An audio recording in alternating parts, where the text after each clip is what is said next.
Hey everybody, welcome back for Proverbs 28 verses 15 through 28. Um, Forgive my voice today. I'm fighting off some sinus drainage and hopefully it's still understandable on your end. But we'll pick up in verse 15. Like a roaring lion or a charging bear is a wicked ruler over a poor people.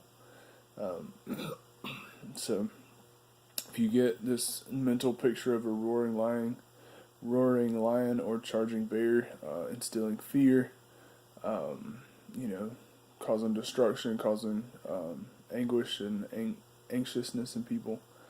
That's comparable to a wicked ruler over a poor people.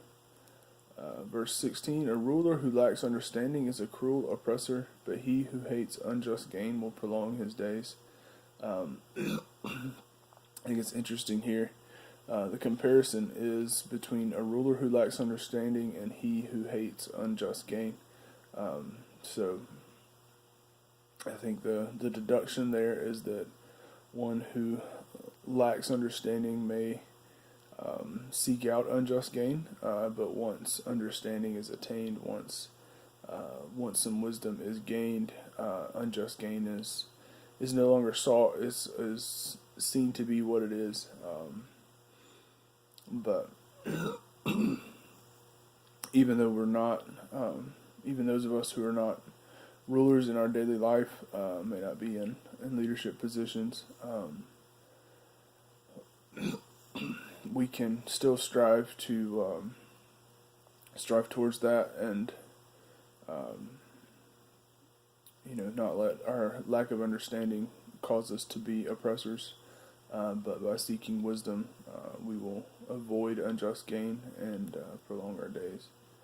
Verse 17: If one is burdened with the blood of another, he will be a fugitive until death. Let no one help him. Um, so I did some research real quick on this one. And basically the commentator said that this agrees with the way the Old Testament law was set up. That if someone was a murderer, basically that they would be a fugitive for the rest of their life until the one that was justifying or seeking the blood to the word's not coming to me, but the one that would go out and kill in response to the murder, whether it was a kinsman or whether it was a government official. In these days, when if you were known to be a murderer, basically it was an eye for an eye or a tooth for a tooth, and that you would be killed in return. That was the punishment, and that you would be a fugitive until they found you. And this is pointing out that it's not our job to help, to hide or to keep that person from the justice that's due to them. Now, obviously, our laws are not as such today, and I don't know that they should be. I think this is an Old Testament law, that grace and forgiveness in the New Testament.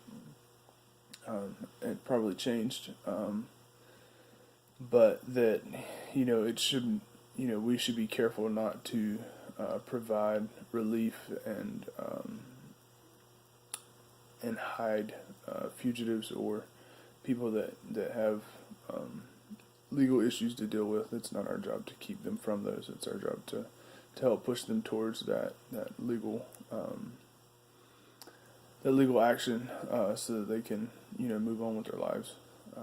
28 verse 18: Whoever walks in integrity will be delivered, but he who is crooked in his ways will suddenly fall. By walking in integrity, we are delivered from the shortfalls and from the pits and traps of the devil, but he who is crooked in his ways will fall suddenly. Verse 19: Whoever works his land will have plenty of bread, but he who follows worthless pursuits will have plenty of poverty. So again, in this agrarian society, as we talked about before, You had a certain amount of land and you worked it for your food, and that was kind of your, not necessarily your only option, but it was the obvious option that, but in any case, you went to work, and then by the produce of that work, you were able to eat, and you were able to take care of your family, just like it is today, where you go to whatever your job is, and you are able to provide for your family because of that. But by following worthless pursuits, you'll have plenty of poverty. You'll have plenty of lack, plenty of pain and suffering to go with that. Verse 20, a faithful man will abound with blessings, but whoever hastens to be rich will go unpunished. Again, the comparison here is between a faithful man and he who hastens to be rich. In hastening to be rich, we may become unfaithful to our family or our friends or whatever, in seeking unjust gain again.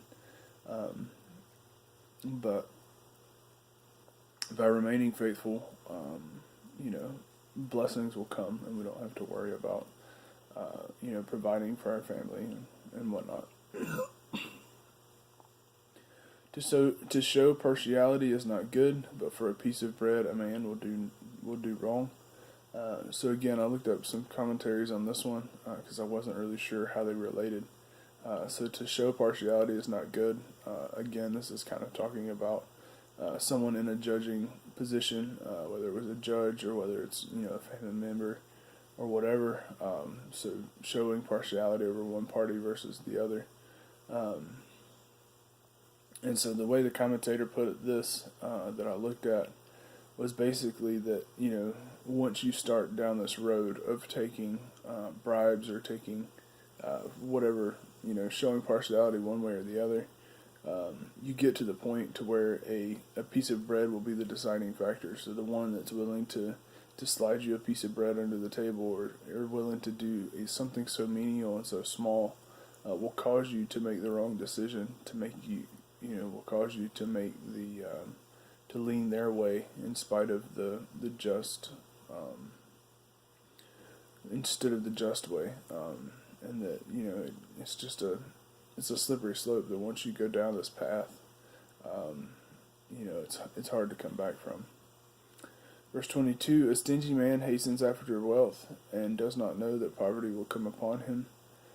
Again, seeking personal gain just for the sake of personal gain, not seeking it to be able to help others, not seeking it to be a blessing to others, not seeking it to glorify God with it, but just simply seeking it for its own personal gain. That person, it's saying that poverty will come upon them, and that by hastening after wealth, you're kind of bringing that upon yourself.